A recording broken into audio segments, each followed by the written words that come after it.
Abra a tua Bíblia em Jeremias capítulo 8. Jeremias capítulo 8, eu quero ler com vocês o versículo 6, e depois o versículo 7, depois o versículo 20 e o versículo 22. Jeremias capítulo 8, lá no Velho Testamento, um homem que viveu sob pressão absurda de uma liderança irresponsável, daquilo que era para ser moral, era imoral. Um homem que viveu um período em que as pressões políticas eram desastrosas, por isso era chamado de profeta chorão. Mas em tudo isso Deus o preservou, Deus o sustentou. Os mesmos muros que alguns enxergam como limitadores da nossa vida, são os mesmos muros que são protetores da nossa vida. Isso se chama santidade. E é voluntário, tem uma porta. Se você quiser sair, tem uma árvore de conhecimento do bem e do mal. Você fica à vontade. Mas a consciência que Deus nos dá de entender que debaixo das asas dele nós somos felizes de verdade e os resultados são verdadeiros, não tem preço, meu irmão. Porque algumas coisas você vai perceber depois que é só momento. Mas um momento apenas de prazer, e depois é um grande período de dor. Jeremias capítulo 8, versículos 6 e 7 diz assim: Eu escutei e ouvi, mas eles não falam o que é reto. Ninguém se arrepende da sua maldade. Ninguém pergunta, o que foi que eu fiz de errado?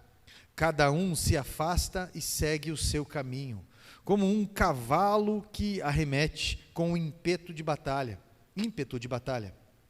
Até a cegonha no céu conhece as suas estações, e a rolinha, a andorinha e o grou observam o tempo da sua migração, mas o meu povo não conhece o juízo do Senhor. Versículo 20, passou a colheita, acabou o verão, e nós não estamos salvos. Versículo 22, será que não há bálsamo, será que não há cura em Gileade? Ou não há lá médico? Por quê? Porque então não se realizou cura da filha do meu povo? Assente-se, por favor. Eu coloquei o título dessa mensagem: Antes de terminar o ano. Antes de terminar o ano. Você já viu alguém com o coração pesado? Já não? Você já ouviu pessoas com o coração carregado de tristeza, de abandono, carregado de dívida, carregado de indiferença? Você já ouviu alguém que está cansado? Já ouviu?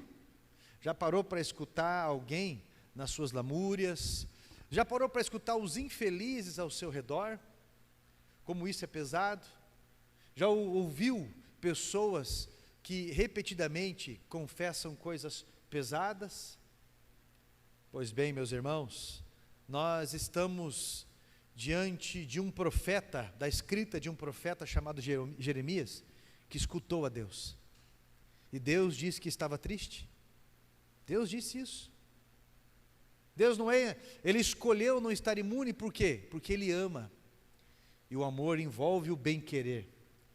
E quando os teus filhos não estão bem, você não está legal. Porque isso é amor. Quando alguém que você ama não está legal, você também fica triste. Se você já ouviu alguém que está com o coração doído, coração pesado, você vai entender sobre o que eu estou falando. Oséias foi um profeta que ouviu a Deus, um povo que adulterava com relação ao seu Deus, a sua adoração. Você vai ver ao longo da Bíblia vários profetas que ouviram a Deus e que testemunhavam. Parece que o que Jeremias escreve aqui é muito pesado, e realmente é, mas é mais pesado o que o povo repetidamente está fazendo com Deus. Deus, Ele continua no seu trono, Ele é imutável. Hebreus 13:8 diz que Ele é o mesmo ontem, hoje e será eternamente, e o nosso pecado não afeta Ele, porém, o nosso sofrimento, as nossas escolhas erradas, causam uma conclusão de vida dolorida sobre nós. E Deus não fica contente com isso. E isso é tristeza. Por que no verso 22 diz que não há cura, não há bálsamo em Gileade, não há médico? É porque, na verdade, a cura não houve, porque eles estavam procurando um médico errado. Deus está profundamente triste com Judá, que é o que sobrou de Israel, é o que sobrou das 12 tribos, foi Judá e dentro dela a tribo de Levi. Mas eles insistiam em se manter desviados do plano de Deus. No versículo 8, diz que o povo é como ferro e bronze, no capítulo 8, aliás, o povo é como ferro e bronze, isso é, duro de ser quebrado. Você pode falar, você pode fazer apelo, você pode apontar, você pode fazer o que for. O vitimismo, ele se torna manipulativo. A ingratidão se torna um guia para essas pessoas. No versículo 7 diz: até a cegonha no céu conhece as suas estações, mas o meu povo não conhece o juízo. A cegonha sabe que quando o inverno está chegando, dependendo do inverno, ela tem que sair de lá. Mas o povo de Deus, ele permanece numa condição de juízo, não quer sair dali. Não, desculpe, não sabem o que está acontecendo, não entendem o caminho, porque eles estão apainelados, eles estão encurralados no seu próprio prazer, no seu desejo, no seu entretenimento. Desculpa a expressão, eles estão burros, porque o caminho está levando eles para um sofrimento, e o seu arrependimento não passa de palavras. No capítulo 9, versículo 26, diz que os seus corações são incircuncisos, porque sem Deus não há moralidade, não há mudança de conduta. O povo aqui era idólatra, seu estilo de vida não tinha nada de Deus. Você pode dizer assim, como é que pode, né, pastor, o povo daquela época adorar um pedaço de madeira, né, um pedaço de tábua, um pedaço de pedra, como é que pode o povo ser desse jeito? Meu irmão, se você soubesse o tanto de gente que se denomina cristão, o tantos outros nas igrejas, que realmente adora o dinheiro. Não é pecado você trabalhar pelo dinheiro, isso é digno, mas algumas pessoas elas vão transpassar valores absurdos por conta disso. Elas não têm mais tempo exatamente para nada, e a sua conduta se molda em torno do dinheiro, apenas isso. Se algumas pessoas recebessem dinheiro da igreja, talvez estariam louvando, adorando a Deus. Algumas pessoas nem pagando fariam um serviço com temor, com santidade, com respeito, nem pagando. E isso nós temos que tomar para nós. Quando eu falo essas coisas para você, não é para quem está lá fora. Quando eu falo essas coisas para você, é porque isso veio para mim primeiro. Eu me cobro e eu anoto essas coisas em conversa com Deus. Quando eu falo essas coisas para você, meu irmão, a esses que estão me assistindo agora, é para você, não é para o vizinho, porque Deus está falando com aquele que está ouvindo. Aquele que tem ouvidos, ouça o que o Senhor diz para a igreja. O povo era idólatra. E quem escreveu isso é um profeta. Ele diz assim no versículo 20: passou a colheita, está passando o tempo, terminou o verão, e nós não estamos salvos. Outra coisa que tem acontecido hoje em dia, ao ler esse texto, o que me vem em mente, o que eu interpreto, mesmo o profeta, sendo profeta, ele está dizendo no plural: nós não estamos salvos. Mesmo você não sendo corrupto, você está num país em que a política é tremendamente corrupta e quase como lei é corrupta. O judiciário é destruído por interesses pessoais e corrupção. A mídia, sindicatos, seja o que for. Nós somos brasileiros. E ele está falando como uma voz de dentro para fora. Ele está incluindo ele mesmo como profeta. Ele diz: nós não somos salvos. Ele está falando como um corpo. Nós estamos vivendo também um período onde as pessoas vivem tirando o corpo fora. Eu quero me garantir, eu faço a minha oraçãozinha no meu quarto. Já viu isso daí? Alguém vai ceder o apelo, alguém vai fazer, eu tenho que cuidar da minha vida, do meu rebanho aqui. Aí eu pergunto para você, você é uma pessoa salva? Assim nós cremos, assim nós cremos. Essa preocupação está no Velho Testamento e no Novo Testamento. Porque a salvação, ela é imediata, mas ela também é progressiva. Imediato porque no momento em que você entrega a sua vida para Jesus, você é uma pessoa salva. Ele justifica você. Quando Deus olha para Jesus, no dia do batismo, Ele fala, esse é o meu filho amado, em quem tenho prazer. Quando você aceita Jesus na tua vida, você aceita esse propósito, essa justificação de Jesus. Então, quando Ele olhar para você, Ele vai falar, você é o meu filho amado, em quem tenho prazer, porque Ele não está enxergando você como condenado, Ele está enxergando Jesus. O amor que Ele tem por Jesus, é o amor que Ele tem por você, é o amor que Ele tem por nós. Então, ela é imediata. Você aceitou Jesus, você é uma pessoa salva. Quem tem um filho, o evangelho, aliás, a carta de João diz, quem tem um filho tem a vida. Quem não tem um filho já está condenado. Atos, o próprio apóstolo Paulo fala para o carcereiro, crê no Senhor Jesus, você crê no Senhor Jesus, a sua casa, e vocês serão salvos. Mas a salvação também é progressiva, porque diariamente você precisa continuar se mantendo salvo. Porque continuamente eu e você precisamos nos aproximar mais de Deus. Porque continuamente nós necessitamos ficar mais parecidos com Deus, mais parecidos com Jesus, mudando hábitos, novas atitudes coerentes com aquilo que a gente fala, o jeito de falar, tendo mais intimidade com a palavra de Deus, porque ela vai soar como respostas às situações da nossa vida. A palavra de Deus vai vir na nossa memória como um mapa, como realmente uma bússola, uma grande resposta para as soluções do próximo passo. Mais parecidos com Cristo na oração, na comunhão com Deus, porque isso vai moldar a forma da nossa paz. Cuide da tua oração e Deus vai cuidar do seu coração. Mas o que o profeta ele tem falado é o que eu tenho em mim diariamente. Eu estou salvo, mas ainda existem coisas em mim que precisam ser salvas. Porque existe uma voz trabalhando em minha mente e na sua mente que diz que você precisa se ajustar, que você precisa ainda continuar sendo salvo. Paulo, o apóstolo Paulo, em Filipenses 3,12, ele é um visionário. Nós estamos vivendo agora o ano da visão profética, isso precisa ser ajustado. Não que eu já tenha recebido ou obtido a perfeição, mas eu prossigo para conquistar aquilo para o que também fui conquistado por Jesus Cristo.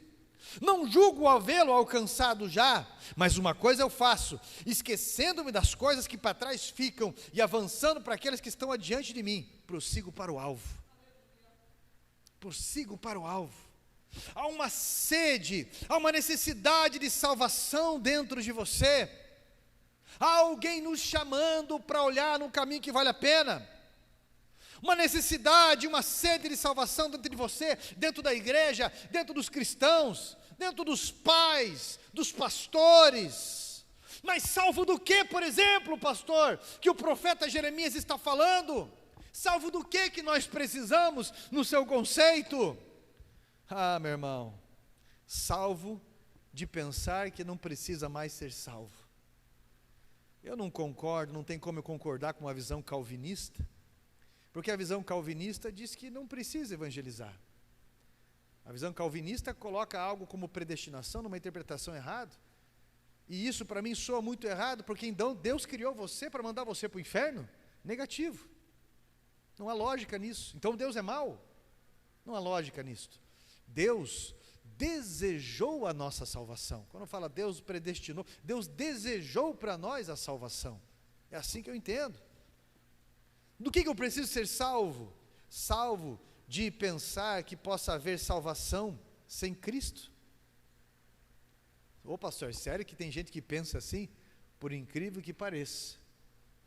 As pessoas estão vivendo um gnosticismo hoje, de achar Deus está em tudo, Deus está na árvore, Deus está no peixe, Deus está nisso, Deus está aquilo, e começam a viver uma ideia que não tem a ver com o padrão bíblico, com a lógica bíblica, com o Deus cristão realmente, fugindo de comportamentos que deveriam ser moldados, posicionados. Eu preciso ser salvo de achar que eu não preciso caminhar junto com a igreja para ser salvo. E aí eu volto a lembrar vocês o que o pastor Shed, o que tem os comentários da Bíblia Shed, que já faleceu, né, se eu não me engano ano passado, ele fala algo muito interessante. Os louvores de hoje em dia, eles moldaram pensamentos distorcidos da Bíblia, porque Cristo, ele não morreu por mim, Cristo não morreu pelo povo, Cristo morreu por sua igreja. Eu e você somos igreja. Eu não sou igreja, você não é igreja. Nós somos igreja. A nossa comunhão faz o corpo de Cristo. Shed, ele deixa bem claro essas memórias, essas lembranças. Nós vemos hinos bonitos, mas não tem Bíblia nenhuma em muita coisa do que nós escutamos. Tem um ego, uma oração de ego talvez, que ficou bonito com a melodia e com muita coisa, mas é pouco meditado. Gente, muita gente acha que não precisa não só cultuar, mas ter comunhão com a igreja. E você e eu precisamos ter comunhão, achar um jeito de caminhar juntos, achar um jeito, meu irmão, de entender que somos corpo, e que de alguma forma eu posso colaborar na tua vida, e Deus te deu um dom para colaborar com a minha vida também, senão você se torna um mar morto, onde as coisas só chegam para você, mas ali não tem vida, porque é o lugar mais baixo da terra, a nível de recebimento de água. Do que eu preciso ser salvo, pastor? De achar que eu não preciso de comunhão. Eu não preciso de comunhão. Isso, na verdade, denuncia uma pessoa orgulhosa. Já reparou que a pessoa humilde, até na cadeia, consegue viver coerentemente bem? Mas a pessoa soberba, nem numa igreja consegue conviver, porque não para em lugar nenhum. Sempre é vitimado ou vitimada em algum lugar. Não para em uma empresa, não para em um casamento, não para nada. Porque é um discurso machucado, essa pessoa não consegue ter comunhão.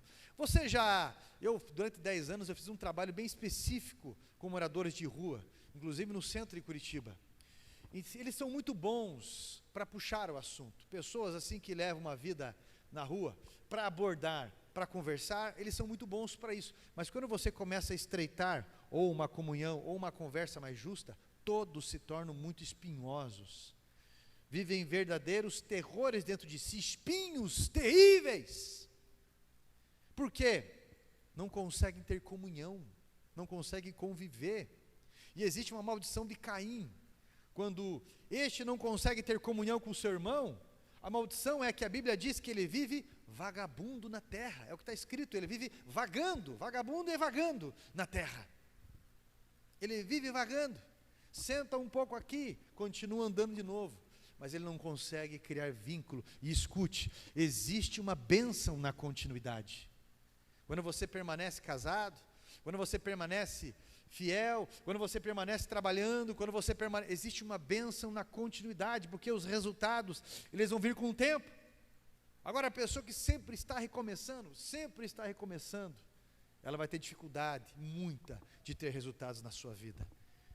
Eu já vi muitas esposas e alguns maridos falarem: o meu marido não tem amigo, ele não tem nenhum amigo. Por que não tem amigo? Porque amizade você faz quando a outra pessoa está precisando. Sempre. Mas existem pessoas que pensam só em si, não vão conseguir construir amizade. Pessoas que se fecham. Então, a salvação envolve comunhão.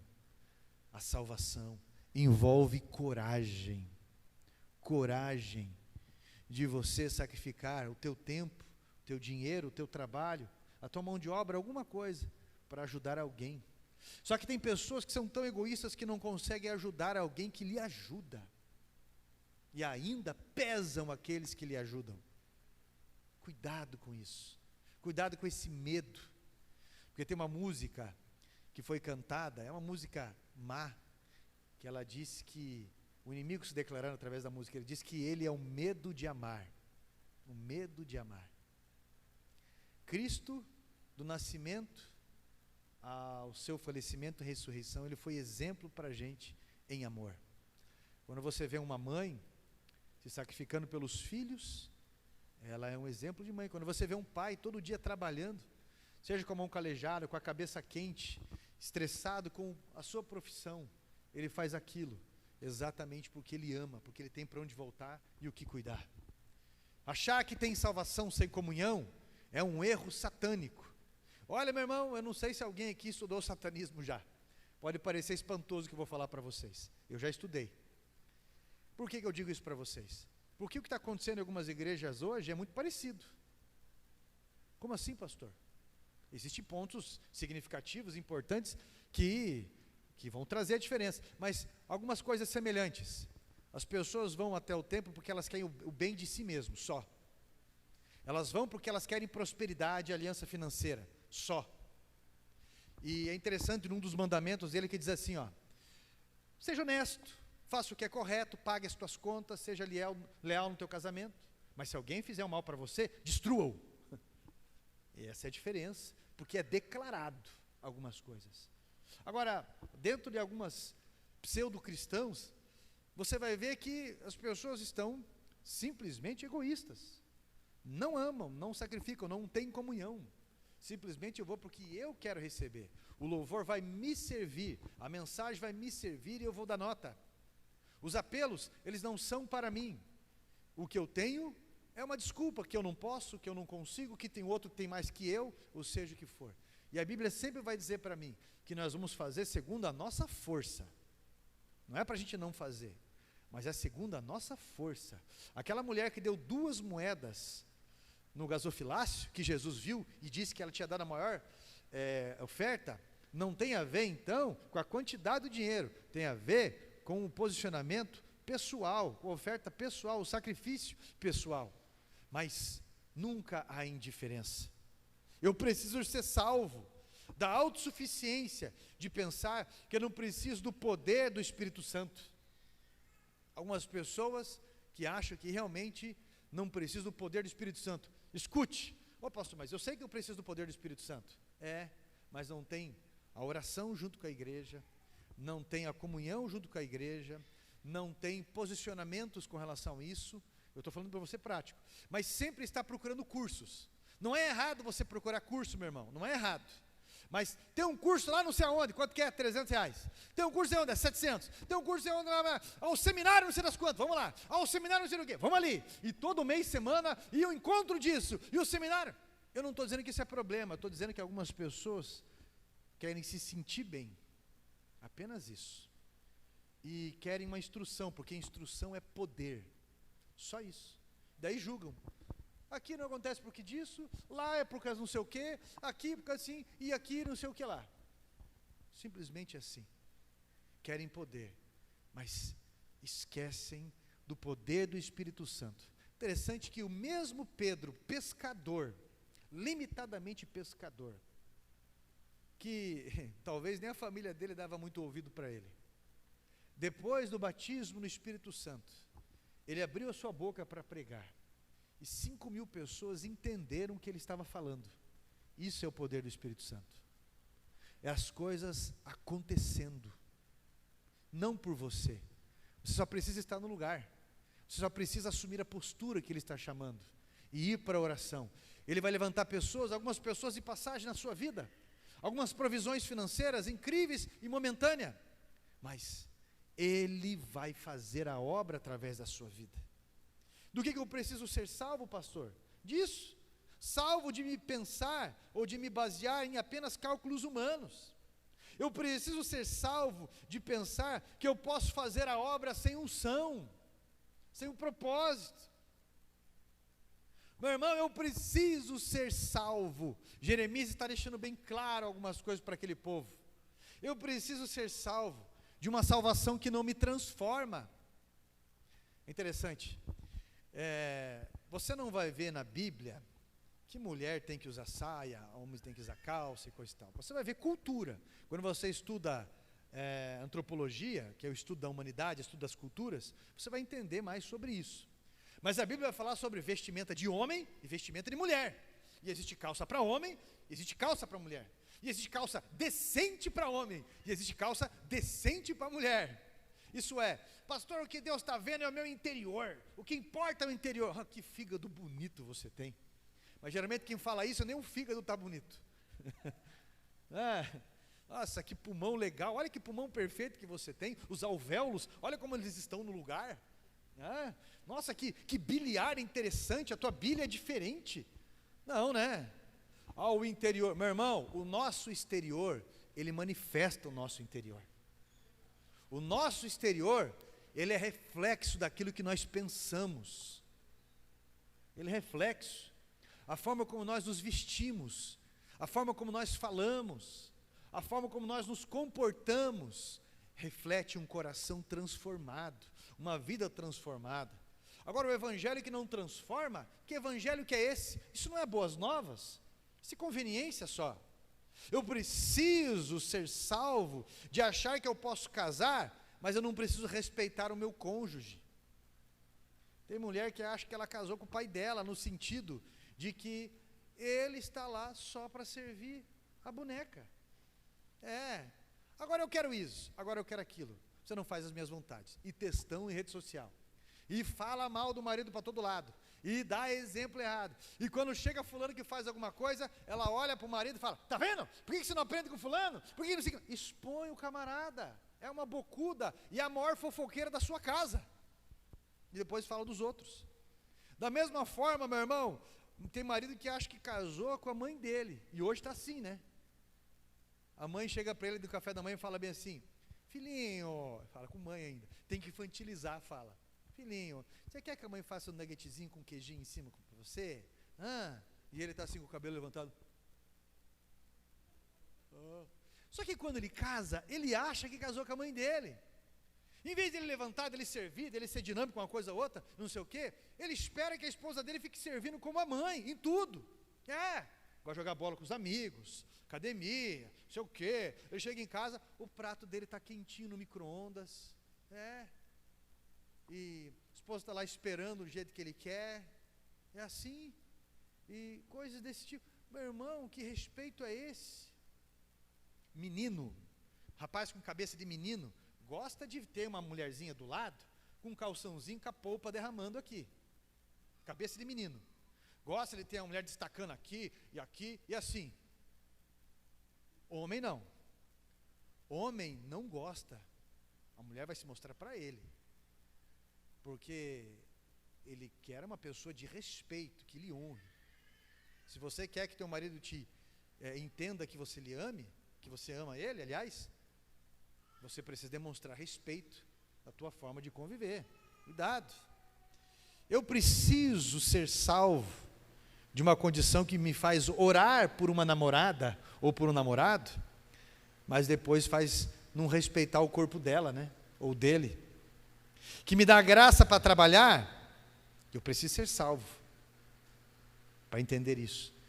De um Deus que me dá graça para trabalhar, mas não me dá graça suficiente para eu ser um dizimista na casa dele. Porque eu não confio nele, eu acho que vai faltar. Eu não vou dar conta. Porque eu estou olhando para o meu braço. Eu não estou olhando para a provisão dele. E, na verdade, eu desconfio do que ele diz. Ou eu desconfio da palavra dele. Que me faz fugir da realidade. Fazendo-me viver uma fé fantasiosa. Fugindo de conversas que eu tenho que ter. Posturas que eu tenho que tomar. Pecado que eu tenho que abandonar. Que me faz ser espelho do mundo, mas não me faz ser espelho de Cristo. Quando eu falo sobre ser espelho do mundo, não sei ser espelho de Cristo, eu não estou falando de um monte de robozinho. Uniforme é diferente, meu irmão. Uniforme é todo mundo igual. Uniforme é isso. Mas uniformidade não. Nós estamos falando de pessoas que estão com a mesma visão. Aqui tem pessoas que têm estudo diferente, idade diferente, opinião diferente. Mas nós concordamos com algo. Que Cristo é o nosso Senhor. Que a palavra de Deus é o mapa da nossa vida. Que Cristo está voltando para vir buscar a sua igreja, Nós cremos assim, que nós temos aliança com Deus Todo-Poderoso e provedor sobre nós. Ser espelho de Deus, meu irmão, espelho de Cristo, não significa ter uma vida toda... Meu irmão, a serenidade, ela transborda através da vida de um cristão, não em julgamento, mas em favor. Algumas pessoas confundiam antes santidade com duas coisas: proibição e sofrimento. Para essas pessoas antigas, santidade tinha a ver com isso. Qualquer lugar que estava era assim, ó. Meu irmão, olha, eu adoro tanto comer pipoca. Eu adoro só a Deus. Olha só, é uma expressão errada? É lógico que é uma expressão errada, mas tem gente que está na ponta da língua. Tudo. Adora só a Deus, não sei o quê. Tudo que vão falar na família, encontro, final de ano agora, tudo é só, estaplá, aqui. Fica olhando, e entra daquele jeito já.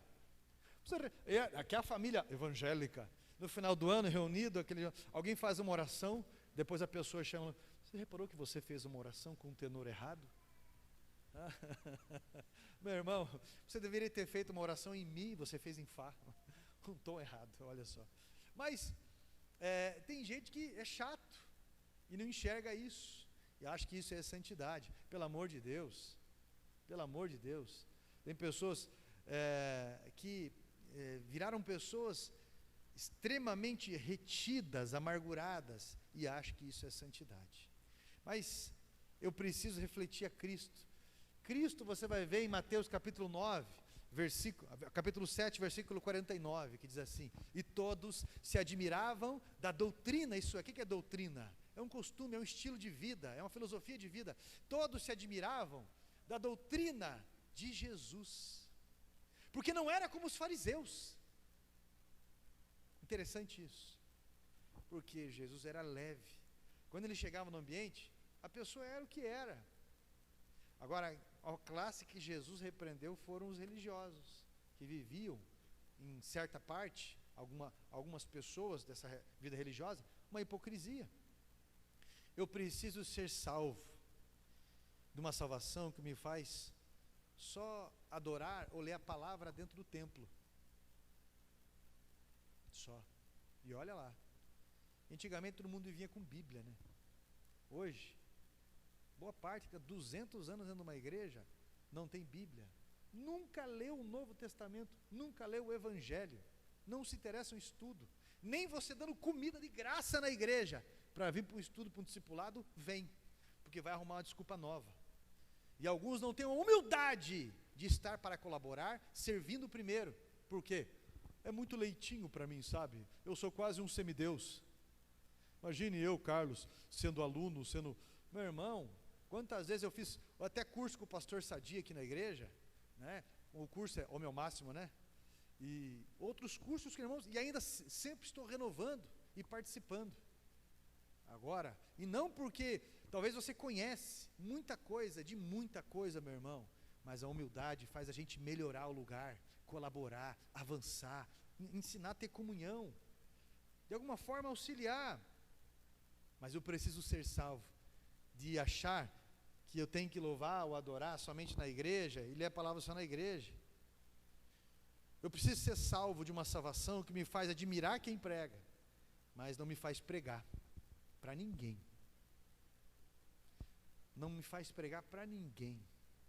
Não me faz falar do que Jesus fez na minha vida para ninguém.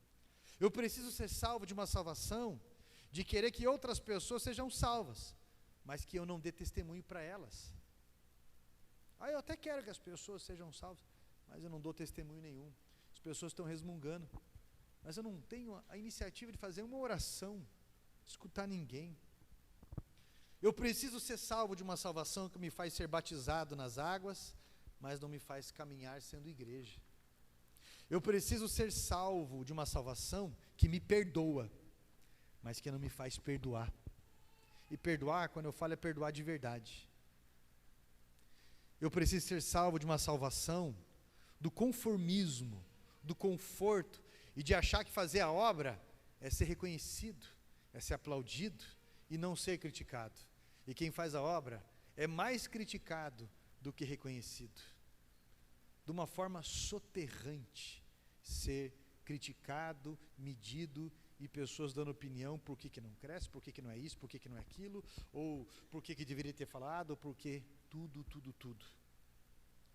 Buscar reconhecimento é um grande tiro no pé. E eu conheço muita gente que está com o ministério confuso, com o coração aflito, porque vão medir o seu chamado pelo reconhecimento de pessoas ou pelo número de pessoas. Acham que pregar o evangelho ou o trabalho que vão realizar é para multidões. As reuniões, 2, 3 pessoas, é um cultivo, meu irmão.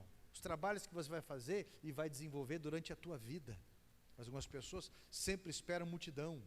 Essa questão do ego, de grandeza, precisa ser tratado. Poucas vezes você vai lidar com multidões.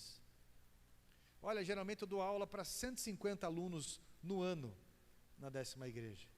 Mas eu lembro que as primeiras turmas que eu dava aula, tinha 7 alunos. Das 2 até as 4:30 da tarde eram as turmas. À tarde, um sol, 7 alunos. E por muito tempo, e os primeiros anos, sempre. Depois as turmas enchiam, depois as coisas começavam.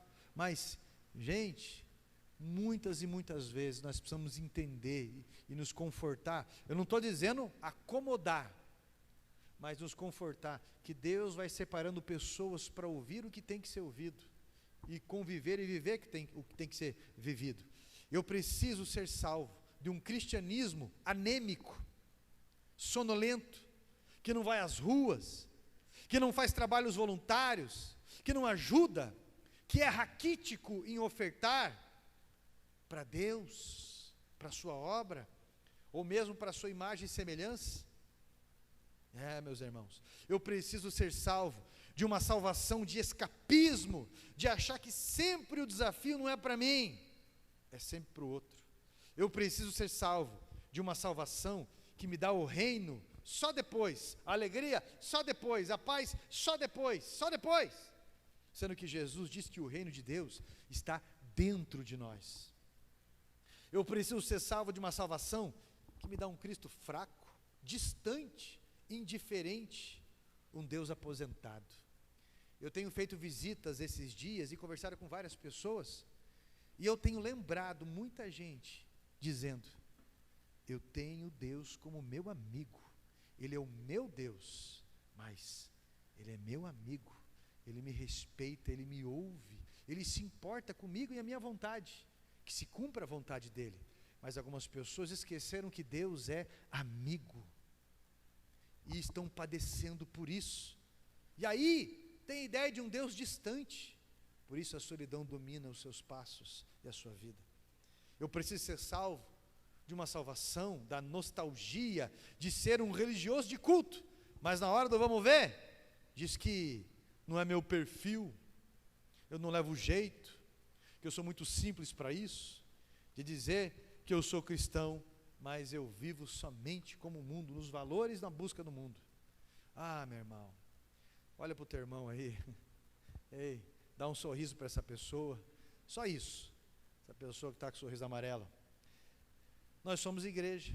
Será que nós precisamos ser salvos ainda?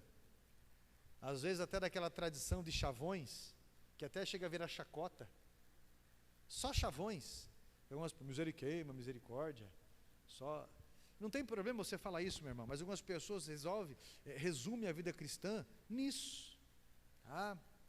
Jesus conta uma parábola, para eu finalizar com vocês, muito interessante, e ele diz que Ele é como a rocha.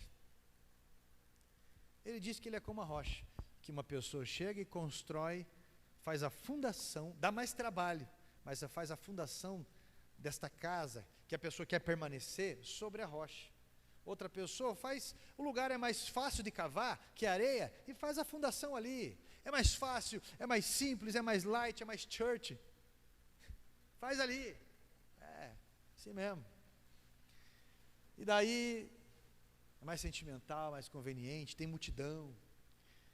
Mas, quando a tempestade veio, não tem profundidade para aguentar a adversidade. Não tem profundidade de respostas bíblicas dentro de si. não tem profundidade de quem é o seu amigo verdadeiro, não tem profundidade sobre salvação para quem entregou a sua vida, não tem profundidade de sacrificar o seu descanso. Eu estava até conversando com o irmão Anderson, ali na sala, né? Falei, irmão Anderson, eu tenho isso bem resolvido dentro de mim. Eu prego de manhã, eu prego à noite, geralmente depois do almoço eu tenho que dormir um pouco, porque eu acordo muito cedo, né? Principalmente no domingo, e que eu não faço quase passeio nos domingos, né? É muito difícil fazer um passeio, e eu não vivo revoltado por isso, não vivo, porque isso tem que estar bem resolvido dentro de mim, nos meus sacrifícios na fé, de ter que vir aqui nesses dias de calor, ficar regando a grama da igreja, as plantas, sempre à noite, e às vezes vem de manhã, dependendo de onde está, e tantas coisas da diária, todo dia a situação, e gente, sempre, isso tem que estar bem resolvido dentro de você, você não vai viver revoltado. O que eu estou dizendo para você, que você vai ter respostas dentro de você, para sustentar você nos momentos, ou na solidão, ou seja, no que for. Agora, aquele que construiu a casa sobre a areia, meu irmão, quando a situação vier, vai abandonar tudo, vai culpar todo mundo, e ele está falando de casa aqui, a gente até pode ser salvo, mas às vezes a esposa fica amargurada, coração de pedra, até pode ser salvo, mas o marido distante, até pode ser salvo, mas os filhos de que jeito? A vida toda encalacrada. Como é que é? Ele fala aqui, o verão já passou, a colheita, o tempo está passando, e você está se enganando, Judá. Eu quero que você, a partir de hoje, entenda sobre esse caminho progressivo, e das coisas que precisam ser salvas dentro de você, mediante a visão profética, porque a visão profética não é só de avanço, a visão profética é de conserto. Eu quero começar manhã falando com Jesus, terminar o dia agradecendo a Ele. Eu quero que a fé que Ele me deu seja viva, quando um gigante, quando o mar aparecer na minha frente. Eu quero, meu irmão, ter atitudes que tenham coragem, que inspirem coragem, confiança, mediante a intimidade que eu tenho com Ele. Eu preciso ser liberto para ser salvo em tudo isso. Quem quer coragem para deixar o pecado, os maus hábitos, meu irmão, tem que ter coragem de se posicionar em confiança quando Deus está chamando. Aí você verá o sonho sendo realizado, aí você verá a cura sendo manifesta, porque Deus não divide o templo com ninguém. Aí você verá que a cura vai acontecer, porque você está indo no médico dos médicos, e Ele não esquece de nenhum detalhe. Faça o propósito com Deus hoje, faça o propósito de ler a sua palavra, faça o propósito de escutar a sua palavra, faça o propósito de se posicionar financeiramente na obra, na casa dEle, sem medo, sem desconfiar de Deus, porque isso é uma ofensa. Faça o propósito, meu irmão, de se voluntariar, faça o propósito de viver na fé, viver em fé. Faça o propósito, meu irmão, de ser salvo antes do fim do ano, porque algumas pessoas ficam deixando sempre para depois, ano que vem, janeiro, depois do carnaval, como se o carnaval tivesse alguma validez na minha e na tua vida, como se a festa da carne fosse um calendário de posição para mim e para você, espiritualmente dizendo. Hoje é dia de atitude, hoje é dia, antes que o ano termine, nós precisamos ser salvos. Se coloque em pé, em nome de Jesus. Jeremias ouviu a Deus, e nós precisamos diariamente ouvir a Deus. Eu vou orar junto com você, e meu irmão, existem algumas coisas, alguns passos que você vai dar hoje, tá? Eu tenho certeza que são passos de fé. Não vai fazer de uma mensagem, de uma manhã, num domingo desse, em vão. Não vai fazer de algo que Deus está confiando ao teu coração, que é o coração dele, em vão. Deus está chamando você para um passo de coragem, para construir a sua casa sobre a rocha. Põe a mão no teu peito assim. Eu quero que você, com os teus olhos fechados, que você olhe para as áreas da sua vida que precisam de salvação, que você olhe para as situações da sua vida que é fácil apontar, e que você coloque essas desculpas por terra, nesse momento, que apenas seja humilde. Não se preocupe em confessar desculpas para Deus, mas se preocupe, meu irmão, em ser humilde, em ser verdadeiro, em dizer para Ele que está sendo fraco nisso, dizendo que realmente, meu irmão, está sendo desleixado naquilo, ou seja o que for. Deus está chamando você. Deus está chamando você e Ele quer abençoar a tua vida, porque Ele é o teu amigo de verdade.